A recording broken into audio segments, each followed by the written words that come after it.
Vani stories. அது ஆத்தங்கரையோரமா இருக்கிற ஒரு அழகான ஊரு. அந்த ஊர்ல இருக்கிற காந்தம்மாவோட வீடு ரொம்ப பெருசு. அவங்களுக்கு ஏக்கர் கணக்குல வயலும் பேங்க் நிறைய பணமும் இருந்துச்சு. ஆனாலும் அந்த குடும்பத்துல இருக்கிற அத்தனை பேரு கஞ்சி பேசினாரிங்க. உடுத்துற உடை கூட ரொம்ப சாதாரணமான உடையாதான் இருக்கும். கழுத்துல 4 நகநட்ட கூட அவங்க எடுத்து போட்டுக்க மாட்டாங்க. ஏன் சமைக்கும் போது கொஞ்சோண்டு எண்ணெயை அதிகமா ஊத்தினாலும் அன்னைக்கு வீட்டுல பெரிய யுத்தம் தான். ஆனா அவங்களுக்கு இருக்கிற ஒரே ஒரு பலவீனம், அது மீன் குழம்பு. மீன் குழம்புக்காக எவ்வளவு பணம் வேணும்னாலும் செலவு பண்ணுவாங்க. அந்த மீன் குழம்பு சாப்பிடுறதுல மட்டும் இவங்க என்னைக்குமே கஞ்சத்தனத்தை காட்டினதே இல்ல. ஒரு நாள் மதிய நேரம் காந்தம்மா அந்த வீட்டோட மருமகள்களான சீதா, கௌரி 3 பேரும் வாழையில முன்னாடி உட்கார்ந்து. ராமு அவங்களுக்கு சாப்பாடு பரிமாறிக்கிட்டு இருந்தான். ஏண்டா ராமு, என்ன இது? இலையில சாப்பாடும் கத்திரிக்காய் குழம்பையும் பரிமாறி இருக்க. நேத்து மீன் குழம்பு எங்க? எனக்கு அந்த மீன் குழம்பு வாசம் இல்லனா தொண்டையில சாப்பாடு இறங்காதுன்னு தெரியாது. அந்த மீன் குழம்பு மணக்க மணக்க இருந்தாதான் கொஞ்சமாவது சாப்பிட முடியும். எனக்கு இந்த காய்கறி எல்லாம் உடம்புக்கு ஒத்துக்காது. மீன் சாப்பிட்டா மட்டும் தாண்டா ஒத்துக்கும். ஆமாங்க, உங்ககிட்ட மீன் வாங்கிட்டு வர சொல்லி தானே நான் 10 ரூபா கொடுத்து அமிச்சேன். நல்லா கூட நிறைய மீன் வாங்கிட்டு வருவீங்கன்னு பார்த்தா கூட நிறைய கத்திரிக்காயை வாங்கிட்டு வந்திருக்கீங்க. மீன் குழம்பு இல்லைன்னா எங்களுக்கு சாப்பாடு இறங்காது. நேத்துது மிச்சம் இருந்த மீன் குழம்ப காலையில தான் நாங்க 3 பேரும் ஆளுக்கு ஒரு கிண்ணமா எடுத்துக்கிட்டோம். இப்ப இந்த கத்திரிக்காய் குழம்பு சாப்பிடணும்னா ரொம்ப கஷ்டமாச்சே. ஆமா மாமா, உங்க தம்பி என்ன இங்க விட்டுட்டு வெளியூருக்கு போய் வேலை செஞ்சுக்கிட்டு இருக்காரு. அப்படின்னா நீங்க தானே எங்க எல்லாரையும் நல்லபடியா பாத்துக்கணும். உங்க வீட்டுக்கு மருமகளா வந்த நாள்ல இருந்து எங்களுக்கு நகை வாங்கி கொடுக்க சொல்லிருக்கோமா, இல்ல பட்டு புடவை வாங்கி கொடுக்க சொல்லிருக்கோமா? எதுவும் இல்லல்ல. கிழிஞ்சு போன புடவையும் தைச்சு தானே கட்டிக்கிட்டு இருக்கோம். அப்படி இருக்கும்போது கொஞ்சோண்டு மீன் குழம்பு கூட வைக்கலனா அப்புறம் எப்படிதான் வாழ்றதா? மீன் குழம்புல இருக்கிற மீன் சாப்பிட கூட எனக்கு விருப்பம் இல்ல. ஆனா அதுல வெந்து வருமே மாங்காய், அதோட புளிப்பு, ஆஹாஹா, அது சாப்பிடலனா நான் வாழ்றதே வேஸ்ட். 3 பேரும் கொஞ்சம் வாய மூடுறீங்களா? இந்த வீட்ல ஒரு ஆம்பளை இருக்கன்னு கொஞ்சமாவது மதிக்கிறீங்களா? காலையில மீன், மதியம் மீன், ராத்திரி மீன், எப்ப பார்த்தாலும் மீன் மீன் மீனுன்னு சாவறீங்க. என் தம்பி ரொம்ப புத்திசாலி. உங்ககிட்ட மாட்டிக்க கூடாதுன்னு தான் பக்கத்து ஊர்ல போய் தங்கி வேலை செய்யறான். என்னால அப்படி தப்பிக்க முடியல. உங்ககிட்ட மாட்டிக்கிட்டு முழிச்சுக்கிட்டு இருக்கேன். என்ன இருக்கோ அதை போட்டு சாப்பிடுங்க. இது வீடா இல்ல மீன் மார்க்கெட்டா? ஊர்ல இருக்கிற எல்லாரும் உங்களுக்கு தினமும் மீன் கொண்டு வந்து கொடுக்கறத பார்த்துட்டு மீன்கார ராமோன்னு கூப்பிடுறாங்க. 3 பேரும் சேர்ந்து என் உயிர் எடுக்கவே வந்திருக்காங்க போல. வீட்டுல பணமழையே பொழிஞ்சாலும் போட்டுக்க ஒரு நல்ல துணியை வாங்கிக்க மாட்டாங்க. விறகு வீணா போயிடக்கூடாதுன்னு பாதி வெந்த சாப்பாட்டை சாப்பிடுவாங்க. என் கோவில் வண்டியில் கூட காசு போடாதவளுங்க இந்த மீனுன்னு சொன்னா மட்டும் பணத்தை எடுத்து அப்படியே கொட்டுவாளுங்க. இவங்களை இப்படியே விட்டா வேலைக்காகாது. நல்ல பாடத்தை கத்து கொடுக்கணும். டே ராமோ, போது வாயை மூடுறா. மீன் குழம்பு பத்தி உனக்கு தெரியாதா? அந்த புளிப்பும் உப்பும் காரம் இது எல்லாத்துலயுமே ஊர்ன அந்த மீனை புட்டு சாப்பிடும்போது சொர்க்கமே கண்ணுக்கு தெரியும். அது உனக்கு எங்க இருந்து தெரிய போகுது? நீ போலனா போடா, நாங்களே போய் வாங்கிக்கிறோம். மீன் பிடிக்கிறவங்க கிட்ட எப்பவுமே நல்ல ஃப்ரெஷ்ஷா மீன் இருக்க போகுது. போனா கொடுக்க போறானுங்க, நாங்களே வாங்கிட்டு வரோம். அப்படின்னா நீங்களே போய் வாங்கிக்கோங்க. என்னால முடியாது. வெளியில மழை பெய்யுது. சேத்துல நீங்களே போய் வாங்குங்க.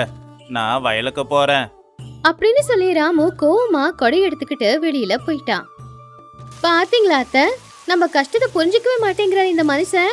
சரி வாங்க, நம்ம ஆத்துக்கு போய் அங்க மீன் பிடிக்கிறவங்க கிட்டயே மீன் விலைக்கு வாங்கலாம். அவங்க தான் கம்மி விலைக்கு கொடுப்பாங்க. அதுவே சந்தைக்கு வந்துச்சுன்னா விலை ரொம்ப அதிகமா இருக்கும். அங்கேயே போய் ஒரு மீனை வாங்கிட்டு வரலாம். கடைசியில காந்தம்மா, கௌரி, சீதா 3 பேருமே மழையில நனையாம இருக்கிறதுக்காக தலையில ஒரு பிளாஸ்டிக் கவரை மாட்டிக்கிட்டு அந்த மழையில மீன் வாங்குறதுக்காக போனாங்க. நடந்து போகும்போது வேகமா காத்து வீசிக்கிட்டு இருந்துச்சு. மழையும் கொட்டு கொட்டுன்னு கொட்டுச்சு.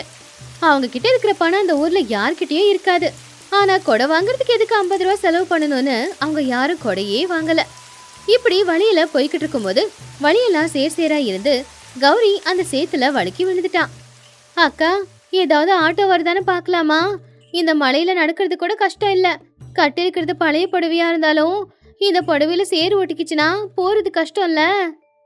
அறிவு இருக்க கௌரி உனக்கு? ஆட்டோக்காரன் 10 ரூபாய் கேட்பான். அந்த 10 ரூபாய்க்கு இன்னொரு கூட மீனை நம்ம வாங்கிட்டு வந்துடலாமே. அது நமக்கு மிச்சம் தானே. புடவையில சேரானா என்ன இப்போ? நம்ம போறது ஆத்துக்கு தானே. ஆத்து தண்ணியில கழுவுனா சேரு போயிட போகுது. வீட்ல தண்ணி செலவும் மிச்சம்தான். இதுக்கு போய் 10 ரூபாய செலவு பண்ணிக்கிட்டு எப்படியும் வீட்டுக்காரரு பட்டணத்துல இருந்து வரும்போது புது புடவை வாங்கிட்டு வருவாரு. இப்ப நட. அப்பாடா, என் மருமகளுங்க என்னையே மிஞ்சிட்டானுங்க. என்ன மாதிரியே 10 ரூபாய் வீணா செலவு பண்றதுல இவளுங்களுக்கு விருப்பம் இல்ல. ஆனா அதே நேரம் என்ன மாதிரியே மீன் குழம்புனா மட்டும் உசுர விடுறாளுங்க. இப்படியே பணத்தை மிச்ச பிடிச்சுதான் ஊர்ல இருக்கிற அத்தனை வயலையும் வாங்கி போட்டிருக்கோம். எப்படியும் ஆத்தங்கரையோரமா அந்த மீன்காரங்க இப்பதான் வலைய போட்டு மீன் பிடிச்சி விற்க தயாரா இருப்பாங்க. எப்படியும் கிலோ 100 ரூபான்னு சொல்லுவாங்க. ஆனா 20 ரூபாக்கு அடிச்சு பேசிட்டு 1 கிலோ மீனை வாங்கிட்டு வந்துடணும். அதுல மாங்காயை வெட்டி போட்டு ராத்திரிக்கு குழம்பு வச்சு சாப்பிடலாம். சீக்கிரமா நடங்கடி. நாம இப்பவே போனாதான் மீன் பிடிக்கிறவனுங்க அங்க இருப்பானுங்க. நம்ம அவங்க கிட்ட இருந்து கம்மி விலையில மீன் வாங்கிக்கலாம். இல்லனா சந்தையில இருந்து வியாபாரிங்க வந்து வாங்கிட்டு போயிடுவாங்க. அவங்க விலை அதிகமா வச்சு விற்பாங்க அப்படின்னு சொல்லி எல்லாரும் ஆத்தங்கரைக்கு போனாங்க. ஆத்தங்கரையில பயங்கரமா மழை பெஞ்சுக்கிட்டு இருந்துச்சு. ஆத்துல தண்ணியோட வேகமும் ரொம்ப அதிகமா இருந்துச்சு. அங்க மாணிக்கம் அப்படிங்கிற ஒரு ஏழை மீனவன் பாவம் அவன் மழையில நனைச்சுக்கிட்டு உடம்பெல்லாம் தொடச்சுக்கிட்டு வலைய சுருட்டி எடுத்து வச்சுக்கிட்டு இருந்தான். பாவம் மழையில நனைஞ்சதுனால வீசுற காத்துக்கு உடம்பெல்லாம் நடுங்க ஆரம்பிச்சுது. அவனுக்கு முன்னாடி ஒரு பெரிய கூடை இருந்துச்சு. அதுல 2 பெரிய மீனுங்க முழிச்சுக்கிட்டு இருந்துச்சு. அப்பதான் மாமியாரும் மருமகளும் மாணிக்க பக்கத்துல வந்தாங்க. கூடையில இருக்கிற அந்த மீனை பார்த்த உடனே அவங்க நாக்குல எச்சில் தான் ஊறுச்சு. எப்படியாவது அடிச்சு பேசி கம்மி விலைக்கு அந்த மீனை வாங்கிடணும்னு முடிவெடுத்தாங்க. என்னப்பா மீன்காரா, எப்ப பிடிச்ச மீன் இது? இந்த மீன் என்ன ராத்திரி முழுக்க தூங்கலையா? கண்ணெல்லாம் சிகப்பா இருக்கு. வால் பக்கம் ஒரு ஓரமா போயிருக்கு. ஒருவேளை வயசான மீனா? வேக ரொம்ப நேரம் எடுக்கும். ஆமா, என்ன விலை?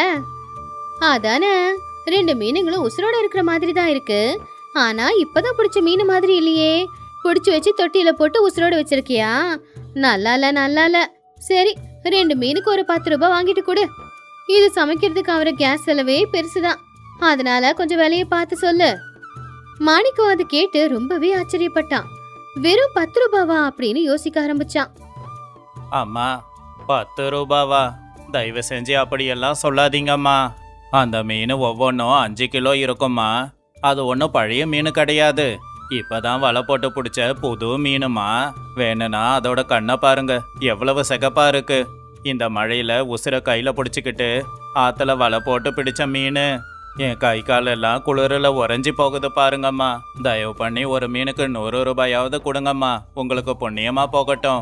கஷ்டப்பட்டு பிடிச்சிருக்கேன். 100 ரூபாவா? ஏன், இந்த மீனை நான் ஆகாயத்துல இருந்து வந்து விழுந்துச்சா? ஆத்துல வலைய போட்டு பிடிச்ச மீன் தானே. இதுக்கு எதுக்கு இம்புட்டு விலை? போனா போகுதுன்னு பார்த்து 25 ரூபா வேணும்னா கொடுக்குறேன். மீனை ஒழுங்கா கொடுத்துரு. நாளைக்குள்ள இது வீணா தானே போகும். அதுக்கு 25 ரூபாக்கு விற்கலாம். சீக்கிரம் அதை கட்டு. கடவுளே, இவங்களெல்லாம் பார்க்கும்போது பெரிய வீட்டு பொம்பளைங்களா தான் தெரியறாங்க.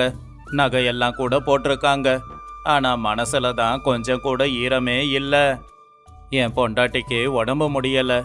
அவளை வைத்தியர்கிட்ட கூட்டிட்டு போக பணம் இல்லை அப்படிங்கறதால தான் கொட்டுற மழையை கூட பார்க்காம வலை போட்டு மீனை பிடிச்சி கொண்டு வந்தேன். ஆனா இவங்க என்னமோ 25 ரூபாய் தரேன்னு சொல்றாங்க. ஆனா கொட்டுற மழையில யாரு வந்து மீனை வாங்க போறாங்கன்னு தோணுது. என் பொண்டாட்டியோட உசுரை காப்பாத்துறதுக்கு இவங்க கிட்ட இன்னும் என்ன சொல்லி கெஞ்சி கேட்கறது? அம்மா, வீட்டுல என் பொண்டாட்டி சாந்தம்மா உடம்பு முடியாம படுத்த படுக்கையா இருக்கா. அவளை வைத்தியர்கிட்ட கூட்டிட்டு போக எனக்கு பணம் வேணுமா. தயவு செஞ்சு இந்த மீனவனுடைய கஷ்டத்தை புரிஞ்சுக்கோங்கம்மா. வைத்தியரு சரியான நேரத்துக்கு மருந்து கொடுக்கலனா அவ உயிருக்கே ஆபத்துன்னு சொல்லிக்கிட்டு இருக்காரு. உங்களை பார்த்தாலே பெரிய வீட்டுக்காரங்களா தான் தெரியுது. பெரிய வீட்டுக்காரங்கன்னா பெரிய மனசும் இருக்கணும் இல்லம்மா. ஒரு 50 ரூபாயாவது இந்த மீனுக்கு கொடுங்கம்மா. என் பொண்டாட்டி உயிரையாவது காப்பாத்திக்கிறேன். உன் பொண்டாடிக்கு உடம்பு முடியாம போனா நாங்க என்ன பண்ண முடியும்? பேரம் பேசுறதுக்கு எல்லாரும் இப்படி ஏதாவது ஒரு காரணம் சொல்லுவீங்கல்ல.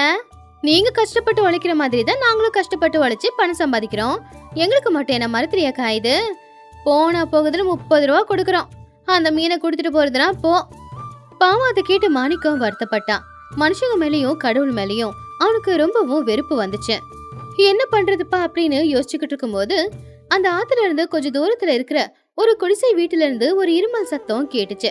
அது சாதாரண இருமல் சத்தம் இல்ல, உசுரே போற மாதிரி இருக்கிற பயங்கரமான இருமல் சத்தம். எல்லாரும் அது பக்கமா பார்த்தாங்க. ஒரு 35 வயசான சாந்தம்மா பாவம் இரும்ப முடியாம கஷ்டப்பட்டு இரும்பிக்கிட்டு இருந்தா. அவ உடம்பெல்லாம் மெலிஞ்சு போயிருந்துச்சு. ஒரு பழைய புடவையை எடுத்து சுத்திக்கிட்டு பொறுமையா அவ அந்த ஆத்தங்கரையோரத்துக்கு வந்தா. பாவம் ஜொரத்துல அவ உடம்பெல்லாம் கொதிச்சுக்கிட்டு இருந்துச்சு. நடக்கவும் முடியாம நிக்கவும் முடியாம எப்படியோ கஷ்டப்பட்டு கடைசில அவ மாணிக்கத்துக்கு பக்கத்துல வந்து நின்னா. ஏங்க, எனக்கு சுத்தமா உடம்பு முடியலங்க. பசி வேற தாங்கலங்க. வயிறெல்லாம் வலிக்குது. நீங்க எனக்காக கஷ்டப்பட்டு இந்த மழைன்னு காத்துன்னு கூட பார்க்காம ஆத்துல இறங்கி மீனை பிடிச்சிட்டு வரீங்க.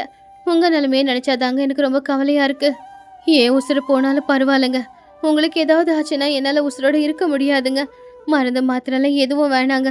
வாங்க வீட்டுக்கு போலாம். சாந்தம்மா, நீ இல்லாம என்னால வாழ முடியாது. இரு, இந்த மீனை எப்படியாவது வித்து வர பணத்துல உனக்கு மருந்து வாங்கிட்டு வந்து கொடுக்கறேன். உன் உயிரை காப்பாத்திக்கிறதுக்கு கடவுள் ஒரு வழிய காட்ட மாட்டானா என்ன? மாணிக்கம் கண்ணீரை தொடச்சுக்கிட்டு மறுபடியும் மாமியார் மருமகளுக்கு பக்கம் பார்த்தான். ஆமா, என் பொண்டாட்டியோட நிலைமைய உங்க கண்ணு எதிர்க்க தானே பாக்கறீங்க. இப்பவாவது மனசு வந்து தயவு பண்ணி ஒரு 100 ரூபாவது கடனா கொடுங்க. என் மீன் எதையும் நீங்க வாங்க வேண்டாம். தயவு பண்ணி கடனாவது கொடுங்க. கூடிய சீக்கிரமே அந்த கடனை நான் திரும்ப கொடுத்துடுவேன். இதயத்தை போட்டு பிளிற அளவுக்கு இருக்கிற இந்த காட்சியை பார்த்து காந்தம்மா, சீதா, கௌரி 3 பேரும் அப்படியே நின்னுட்டாங்க. அவங்க முன்னாடி மறக்கவே முடியாத ஒரு மனுஷன் நின்னுக்கிட்டு இருந்தான். அந்த நேரம் அவங்களுக்கு பணம் தான் முக்கியம் அப்படிங்கிற எண்ணம் முழுசா போயிடுச்சு. அவங்க செய்யற வேலையை பார்த்து அவங்களுக்கு அவங்களே அசிங்கப்பட்டாங்க. எல்லாருடைய மனசுக்குள்ளேயே ஒரு பெரிய புயல் காத்து வீசிச்சு. அட கடவுளே, என்கிட்ட இருக்கிற ஒரு தங்க வளையல வித்தாலே இவங்க வாழ்க்கை வருஷம் பூரா நல்லா வாழலாம். ஆனா நான் ஒத்த ரூபாவா சேர்த்து வச்சுக்கிட்டு இருக்கேன். என் புருஷன் கஷ்டப்பட்டு சம்பாதிக்கிறாரு. ஆனா என் புருஷனை மாதிரியே கஷ்டப்பட்டு சம்பாதிக்கிற ஒருத்தருடைய உழைப்ப நான் மதிக்காம அவர்கிட்ட போய் பேரம் பேசுறேனே. ஐயோ கடவுளே, நான் இவ்வளவு பெரிய ராட்சசியா இருக்கேன். லட்சக்கணக்கில் பேங்க்ல பணம் இருந்தாலும் கூட ஒரு ஏழையோட பொண்டாட்டியோட வைத்தியத்துக்கு பணம் கொடுக்க மறுக்கிறேனா? நான்லாம் ஒரு பொண்ணே கிடையாது. என் புருஷனை என்னைக்குமே நான் மதிச்சதே இல்லை. ஆனா இங்க இவரை பார்க்கும்போது புருஷனுங்க எவ்வளவு கஷ்டப்படுறாங்க அப்படிங்கறத நான் என் கண்ணார பாத்துக்கிட்டு இருக்கேன். அவன் பொண்டாட்டிக்கு உடம்பு சரியில்லை, அதை புரிஞ்சுக்காம 10 ரூபாய்க்கு மீனை கேக்குறேன். நாளைக்கு நான் படுத்த படுக்கை ஆயிட்டேனா ஒருவேளை எனக்கும் இதே நிலைமைதான் வருமா? பாவம், நான் அந்த அளவுக்கு கேவலமானவள ஆயிட்டேனா? சி, நான் வாழ்றதெல்லாம் ஒரு வாழ்க்கை. என் வீட்டுல மூட்டை மூட்டையா அரிசி இருக்கு. சம்பாதிச்சு போட 2 பிள்ளைங்க இருக்காங்க. என்னை பார்த்துக்க 2 மருமகளுங்க இருக்காங்க. ஆனா நான் இங்க இருக்கிற ஒரு ஏழைக்கு அவன் பொண்டாட்டி வைத்தியத்துக்கு கூட பணம் கொடுக்கறதுக்கு யோசிக்கிறேன். அவன்கிட்ட இருக்கிற மீனை பேரம் பேசிக்கிட்டு இருக்கேன். என்கிட்ட கோடிக்கணக்கில் பணம் இருந்தாலும் என் மனசுல கொஞ்சம் கூட ஈரம் இல்ல. என்னை பத்தி யோசிச்சா உண்மையிலேயே எனக்கே ரொம்ப கேவலமா தான் இருக்கு. நான்லாம் மனுஷியே கிடையாது. 3 பேரும் ஒருத்தங்க முகத்தை ஒருத்தங்க பாத்துக்கிட்டாங்க. 3 பேரு கண்ணுல இருந்தும் கண்ணீர் கொட்ட ஆரம்பிச்சுது. அது வரைக்கும் அவங்க எல்லாருமே கஞ்ச பீசினாரிங்களா இருந்தாங்க. ஆனா இப்பதான் அவங்க மனுஷங்களா மாறி இருந்தாங்க. அவங்க மனசுலயும் கூட கொஞ்சம் ஈரம் இருந்துச்சு. கௌரி, சீதா, அங்க என் பை இருக்கு, அதை எடுத்துட்டு வாங்க. ஏமா, எதுக்கு இப்படி நினைச்சுக்கிட்டு இருக்க? ஏய், அந்த பையில இருக்கிற புடவை எடுத்து இந்த பொண்ணு மேல போத்துங்க. ஏன்பா மாணிக்கம், என்ன மன்னிச்சிடு. உன் நிலைமைய புரிஞ்சிக்காம உன்கிட்ட பேரம் பேசுறது தப்புதான். என்ன பண்றது, நாங்க அப்படியே வளர்ந்துட்டோம். ஆமாண்ண, எங்களை மன்னிச்சிடுங்க. மனுஷங்களோட கஷ்டத்தை புரிஞ்சிக்காத அளவுக்கு நாங்க ராட்சசிங்களா இருந்துட்டோம். உங்க கஷ்டத்தை புரிஞ்சிக்காம நாங்க பேசினதுக்கு எங்களை மன்னிச்சிடுங்கண்ண. இனி நாங்க பேரம் பேச மாட்டோம். அப்பதான் காந்தம்மா அவங்க பையில பத்திரமா எடுத்து வச்சிருந்த 500 ரூபாய் நோட்டை வெளியில எடுத்தாங்க.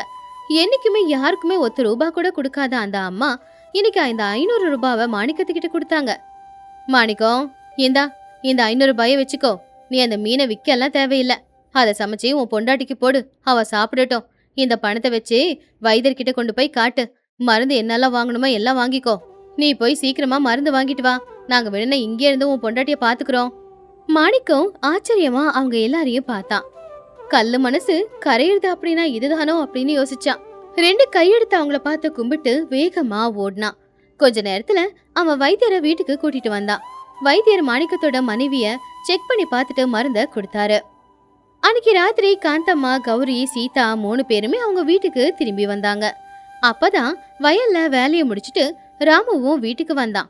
வந்து பார்த்தா வீட்டுல இருக்கிற 3 பொம்பளைங்களோட முகத்திலயும் ஏதோ ஒரு அமைதி தெரிஞ்சுது. அவங்க கண்ணெல்லாம் ஈரமா இருந்துச்சு. நல்லா அழுதுருக்காங்க அப்படின்னு ராமு புரிஞ்சுக்கிட்டான். ஆனா எதுக்காக அழுதாங்க அப்படின்னு ராமுவுக்கு தான் தெரியல. என்னம்மா, எல்லாரும் நனைஞ்சு போய் வந்திருக்கீங்க. கையில மீனை காணோமே. ஆமா, எதுக்காக அழுவுறீங்க? மீன் கிடைக்கலடா ராமு. ஆனா இன்னைக்கு நாங்க 3 பேரும் பாடத்தை கத்துக்கிட்டோம். நாங்க இன்னைக்கு மீன் வாங்குறதுக்காக ஆத்தங்கரைக்கு போனப்போ அங்க ஒரு மீனவனோட குடும்பமே கஷ்டத்துல இருந்துச்சு. அவன் பட்ட கஷ்டத்தை பார்த்து நாங்க எல்லாரும் எவ்வளவு வருத்தப்பட்டோம் தெரியுமா? ஆமாங்க, இன்னைக்கு ஒரு பாடத்தை கத்துக்கிட்டோம். நாங்க மீன் சாப்பிட்றதுக்காக அலையோன்னு அலையிறோம். ஆனா அந்த மீனை விற்கிற ஒருத்தருடைய குடும்பத்துல இருக்கிற கஷ்டம் இன்னைக்குதான் எங்களுக்கு தெரிஞ்சுது. இனிமே நாங்க பணத்தை சாப்பாட்டுக்காக வீணாக்க மாட்டோங்க. அந்த பணம் இந்த மாதிரி கஷ்டப்படுற ஏழைங்களுக்கு உதவி செய்யும் போதுதான் உண்மையிலேயே அந்த பணத்துக்கான ஒரு அர்த்தமே கிடைக்குது. அந்த பணத்தோட மதிப்பு அப்பதாங்க அதிகமாகுது. ஆமாங்க மாமா. அதுலயும் அந்த மாணிக்கத்தோட மனைவியை பார்க்கும்போது பாவம் என் கண்ணெல்லாம் கலங்கிடுச்சு. நாம இங்க இவ்வளவு பணம் வச்சுக்கிட்டு அந்த பேங்க்ல போட்டு வச்சுக்கிட்டு இருக்கோம். ஆனா அங்க 100 ரூபாய் இல்லாம பாவம் அந்த மனுஷன் தவின்னு தவிச்சிட்டாரு. ராமு ஆச்சரியமாவும் ஆனந்தமாவும் அவங்கள பார்த்தான். அவங்க கிட்ட வந்திருக்கிற மாற்றம் ராமுவ ரொம்பவுமே சந்தோஷப்படுத்துச்சு. அன்னைக்கு ராத்திரி அந்த வீட்டுல மீன் குழம்பு இல்ல, சாதாரண காய்கறி குழம்பு தான். ஆனா வீட்டுல இருக்கிற அத்தனை பேரும் சந்தோஷமா சாப்பிட்டாங்க. இன்னைக்கு அவங்க மனசுல ஒரு நிம்மதி இருந்துச்சு. ஒருத்தனுக்கு உதவி செஞ்சோம் அப்படிங்கிற அந்த சந்தோஷம் இருந்துச்சு. அதுக்கப்புறமா அவங்க வாழ்க்கையில என்னைக்குமே அவங்க கஞ்சித்தனத்தை காட்டினதே இல்ல. அவங்க சந்தோஷமா இருக்க மட்டும் பயன்படுத்துறது இல்லாம மத்தவங்களோட சந்தோஷத்துக்கு அவங்க பணத்தை பயன்படுத்த ஆரம்பிச்சாங்க.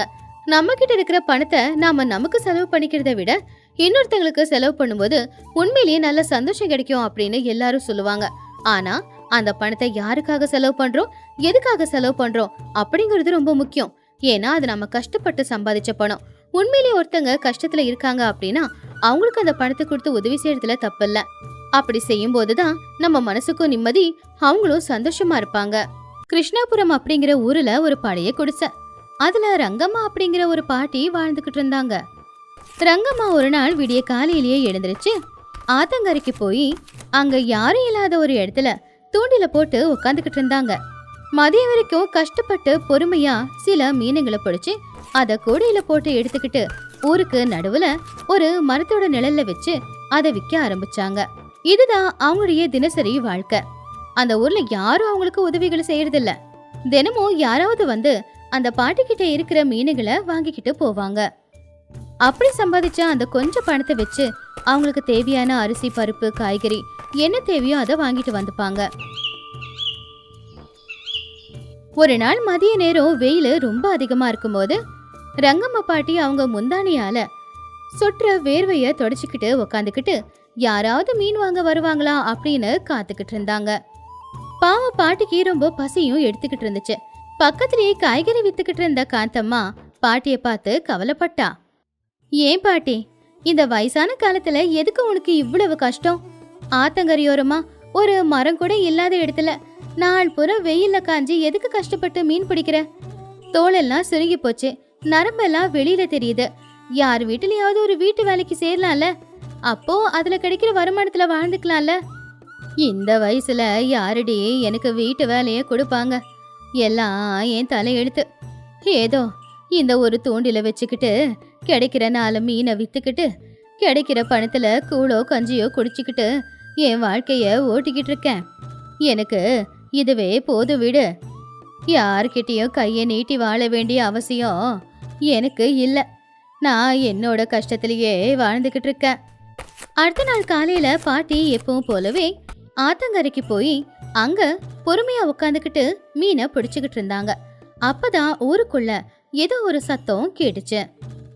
ஊரோட ஜமீன்தாரான பூபதி, அவர்கிட்ட வேலை பார்க்குற சூர்யா, அப்புறம் அந்த ஆற குத்தகைக்கு வாங்கின ராமுவும் அங்க வந்தாங்க.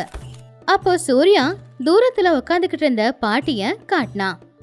ஐயா ஜமீன்தார் ஐயா, நான் காசு கொடுத்து இந்த ஆறை குத்தகைக்கு எடுத்திருக்கேன். ஆனா இந்த கிழவி தினமும் இங்க வந்து மீனை பிடிச்சிக்கிட்டு போறாங்களே, இதுல என்னங்க ஐயா நியாயம் இருக்கு? இப்படி பண்ணி என் வியாபாரத்துல நஷ்டம் வந்தா நான் குத்தகை பணத்தை எப்படி கொடுக்க முடியும்? என் வயித்துல அடிக்கிறாங்களே. அதை கேட்டு ஜமீன்தாருக்கு ரொம்பவும் கோவம் வந்துச்சு. அவர்கிட்ட குத்தகைக்கு எடுத்தவனுக்கு நஷ்டம் வரக்கூடாது இல்லையா? அதனால அவரு கம்பீரமா கோவமா பாட்டி கிட்ட போனாரு. பாட்டி ஜமீன்தார பார்த்த உடனேயே எழுந்திருச்சு தூண்டில கீழே போட்டுட்டு கைய கட்டிக்கிட்டு நின்னுக்கிட்டு இருந்தாங்க. என்ன பாட்டி, இங்க என்ன பண்ணிக்கிட்டு இருக்கீங்க? இப்படி ஊர்ல இருக்கிற ஆத்துல உங்க விருப்பத்துக்கு மீன் பிடிக்க கூடாதுன்னு தெரியாதா? இப்படி நீங்க மீன் பிடிச்சிங்கன்னா இந்த ஆத்த குத்தகைக்கு எடுத்தவங்களுக்கு என்ன லாபம் கிடைக்கும்? எதுக்காக அவங்க வயித்துல அடிக்கிறீங்க? உங்க பாட்டுக்கு தினமும் வந்து மீனை பிடிச்சிக்கிட்டு போனா குத்தகைக்கு எடுத்தவனோட நிலைமை என்னாகிறது? ஐயா ஜமீன்தார் ஐயா, இந்த வயசான காலத்துல நான் என்ன வலைய போட்டு 100 மீனா பிடிச்சிக்கிட்டு போக போறேன்? காலையிலேருந்து மதியம் வரைக்கும் உக்காந்து தூண்டில போட்டு 4 சின்ன மீன் கிடைச்சதுன்னா அதை கொண்டு போய் விற்று அதில் வர வருமானத்தில் என் பொழப்ப நான் பார்த்துக்கிட்டு இருக்கேன். இப்போ அதையும் செய்யக்கூடாதுன்னு நீங்கள் சொன்னீங்கன்னா நாளைக்கு நான் பசி பட்டினியோட தாங்க ஐயா வாழணும். ஜமீன்தார் பூபதி அந்த அளவுக்கு மனசாட்சி இல்லாத ஆள் இல்லை. அவருக்கு பாட்டியோட நிலைமையை பார்த்தது கவலையாக தான் இருந்துச்சு. ஆனால் என்ன பண்ணுறது, அவர் ஊரோட தலைவர். ரூல்ஸ்னா ரூல்ஸ் தான், அதை யாராலையும் மீற முடியாது இல்லையா? அம்மா, உங்களை பார்த்தா எனக்கு கவலையாக தான் இருக்கு. உங்களுக்குன்னு யாரும் இல்லைன்னு எனக்கு தெரியும். ஆனால் என்ன பண்ணுறது, நான் சட்டப்படி தானே நடந்துக்கணும். நீங்கள் இந்த ஆற்றுல மீன் பிடிக்க என்னால் ஒத்துக்க முடியாது. இது அவருக்கு சொந்தம். நீங்கள் சட்டப்படி வேற எந்த வேலை வேணும்னாலும் செஞ்சுக்கலாம். இதையும் மீறி நீங்கள் ஆற்றுல மீன் பிடிச்சிங்கன்னா அப்புறம் உங்களுக்கு இந்த ஊரோட தலைவராக நான் தண்டனை கொடுக்க வேண்டியது இருக்கும். இதுதான் இந்த ஊரோட சட்டம் அப்படின்னு சொல்லி ஜமீன்தார் கொஞ்சம் கவலையா அங்கிருந்து போயிட்டாரு. பாவம் பாட்டி ரொம்பவும் கவலையா தூண்டிலையும் கூடையும் எடுத்துக்கிட்டு வீட்டுக்கு கிளம்புனாங்க. ஐயோ கடவுளே, எதுக்காக எனக்கு இவ்வளவு கஷ்டத்தை கொடுக்குற? இத்தனை நாளா ஏதோ 4 மீனை பிடிச்சோமா, கிடைச்சத சாப்பிட்டோமா அப்படின்னு நிம்மதியா வாழ்ந்துக்கிட்டு இருந்தேனே. இப்போ நான் பிடிக்கிற மீனை கூட பிடிக்கக்கூடாது அப்படின்னு சொல்லிட்டாங்களே. கடவுளும் இயற்கையும் கொடுத்த இந்த ஆத்தையும் கூட எல்லாருமே வியாபாரமா மாத்தினா என்ன மாதிரி எதுவுமே இல்லாதவங்க எப்படி சாமி வாழ்றது? என்னோட வாழ்க்கை எதனால இவ்வளவு மோசமா இருக்குன்னே தெரியலையே. என்னோட பொழப்புல இப்படி மண்ணை அள்ளி போட்டுட்டானுங்களே. நான் இனி எப்படி வாழ போறேன்? தினமும் பசியும் பட்டியுமா எப்படி வாழ்றது? இப்படியே 2 நாளும் போச்சு. பாட்டி மீன் பிடிக்காம 2 நாளா வீட்டுல சாப்பிட எதுவும் இல்லாம பசியும் பட்னியோட உட்காந்துக்கிட்டு இருந்தாங்க. அவங்க உடம்புல சுத்தமா பலம் இல்ல, கால் எடுத்து முன்னாடி வைக்க முடியல. அப்பதான் பாட்டிக்கு ஒரு யோசனை வந்துச்சு. ஊரோட எல்லையில ஒரு சின்ன கால்வாய் இருந்துச்சு. அந்த கால்வாய் அந்த ஊருக்கு சம்மந்தப்பட்டது இல்ல, அது பக்கத்தூர்ல இருந்து வருது. அந்த கால்வாய்க்கு எந்த சட்டதிட்டமும் இல்லையேன்னு சொல்லி பாட்டி அந்த கால்வாய் கிட்ட போனாங்க. நாள் பூரா அந்த கால்வாய் கிட்ட உட்காந்துக்கிட்டு இருக்கும்போது அவங்களுக்கு சின்ன சின்ன மீனுங்க சிலது கிடைச்சிது. அதை எடுத்துக்கிட்டு அவங்க நேரா வீட்டுக்கு வந்தாங்க. வீட்டுக்கு வந்ததும் பாட்டி யோசிக்க ஆரம்பிச்சாங்க. இன்னைக்கு இந்த மீனை போட்டு குழம்பு செஞ்சு நாம சாப்பிடலாம் அப்படின்னு யோசிச்சாங்க. அவங்களுக்கு மீன் பிடிக்க மட்டும் வராது, மீன் குழம்பு எல்லாத்த விடவும் ரொம்ப சுவையா வைக்கிறது நல்லாவே வரும். அந்த மீன் குழம்பு சின்ன வயசுல இருந்தே அவங்க கத்துக்கிட்டது. அப்பதான் பாட்டிக்கு ஒரு யோசனை வந்துச்சு. மீனை பிடிச்சி வைக்காம மீன் குழம்பு செஞ்சு விற்கலாம் அப்படின்னு ஒரு யோசனை வந்துச்சு. மீன் குழம்பு செஞ்சு அந்த குழம்பு செஞ்ச பாத்திரத்தை தலையில சுமந்துக்கிட்டு ஊருக்கு நடுவுல இருக்கிற பஞ்சாயத்து மரத்துக்கு கீழே வச்சு விற்க ஆரம்பிச்சாங்க. சூடான குழம்பு, மணமணக்கிற குழம்பு, முள்ளில்லாத மீனோட குழம்பு, வாங்கய்யா வாங்க அப்படின்னு சொல்லி பாட்டி விற்க ஆரம்பிச்சாங்க.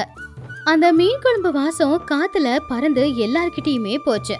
அப்ப காந்தம்மா ஒரு கிண்ணத்தை எடுத்துக்கிட்டு அங்க வந்தா. அட அட அட, என்ன பாட்டி இது? என்ன வாசம் இது?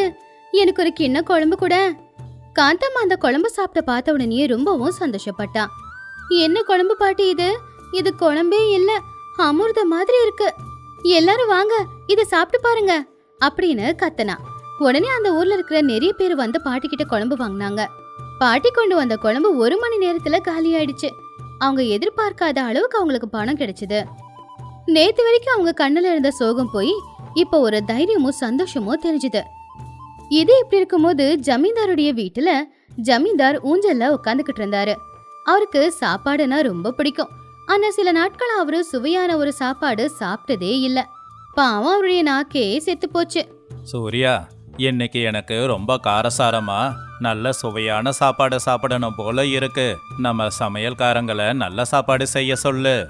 ஐயா, நம்ம சமையல்காரங்க செய்யற சாப்பாடு தான் உங்களுக்கு பிடிக்கிறது இல்லையே. அவங்களுக்கு நம்ம கிராமத்து சமையலெல்லாம் செய்ய வர மாட்டேங்குதுங்க ஐயா. அப்படின்னா சரி, நம்ம ஊர்லயே யாருன்னா எதனா நல்லா சமைச்சிருக்காங்களான்னு பார்த்து அவங்க கிட்ட இருந்து அதை வாங்கிக்கிட்டு வா. சீக்கிரமா போ. சூர்யா ஊருக்குள்ள கிளம்புனான். அவன் ஊர் பஞ்சாயத்து கிட்ட வந்தான். அப்ப அங்க ஊர்க்காரங்க எல்லாரும் சேர்ந்து பாட்டி சமைச்சு கொடுத்த அந்த மீன் குழம்ப பத்தி தான் பேசிக்கிட்டு இருந்தாங்க. உடனே சூர்யா பாட்டிய பார்த்தான். பாட்டி குழம்பெல்லாம் வித்து தீர்ந்ததுனால வீட்டுக்கு கிளம்பிக்கிட்டு இருந்தாங்க. அப்ப சூர்யா பாட்டி கிட்ட வந்து, ஆமா, என்ன வித்துக்கிட்டு இருக்கீங்க இங்க? வாசம் மட்டும் நல்லா மணக்குதே. ஏதாவது இருக்குதா? எனக்கு ரொம்ப பசி எடுக்குது. குழம்பு வித்து தீந்துருச்சேப்பா, கொஞ்ச நேரத்துக்கு முன்னாடி வரக்கூடாது. சரி இரு, இந்த குண்டால கடைசியா 2 கரண்டி குழம்பு மட்டும் இருக்கு, அத கொடுக்கறேன், சாப்பிடு. சூர்யா அந்த மீன் குழம்ப வாங்கி சாப்பிட்டு பார்த்தான். வாயில வச்சதுமே அவனால அந்த ஆச்சரியத்தை தாங்கவே முடியல. அந்த மீன் குழம்புல உப்பு புளி காரம் எல்லாமே சரியா இருந்துச்சு. மீனும் நல்லா மெத்து மெத்துன்னு வெந்திருந்துச்சு. அந்த மீனை புட்டு வாயில வச்சா அப்படியே கரைஞ்சி உள்ள போயிடுச்சு. ஆமா, என்னம்மா குழம்பு இது? கோவில் பிரசாதத்தை விட சுவையா இருக்கே. உண்மையிலேயே ரொம்ப நல்லா இருக்குமா. இன்னும் சாப்பிடணும் போல ஆசையா இருக்கு. நீங்க தான் இதை சமைச்சீங்களா? ஆமாப்பா, நானே என் கையால சமைச்சது. அப்படின்னா என் கூட வாங்கம்மா. ஜமீன்தாரு இதே மாதிரி குழம்ப சாப்பிடணும்னு தான் விருப்பப்பட்டாரு. இதை சாப்பிட்டு பார்த்தா அவரு வீட்லயே உனக்கு வேலை போட்டு கொடுப்பாரு. உன் கஷ்டம் எல்லாம் போயிடும். பாட்டி பயந்து போய், ஜமீன்தார் வீட்டுக்கா? ஐயோ, நான் வர மாட்டேப்பா. அவரு ரொம்ப கோவக்காரரு. ஆத்துல நான் மீன் பிடிச்சதுக்கே என்ன திட்டிக்கிட்டு இருந்தாரு. என்னை இப்ப பார்த்தா அவரு மறுபடியும் திட்டுவாரு. நான் வர மாட்டேன்ப்பா. எதுக்குமா பயப்படுற? நான் இருக்கேன்ல, அவரு எதுவும் சொல்ல மாட்டாரு.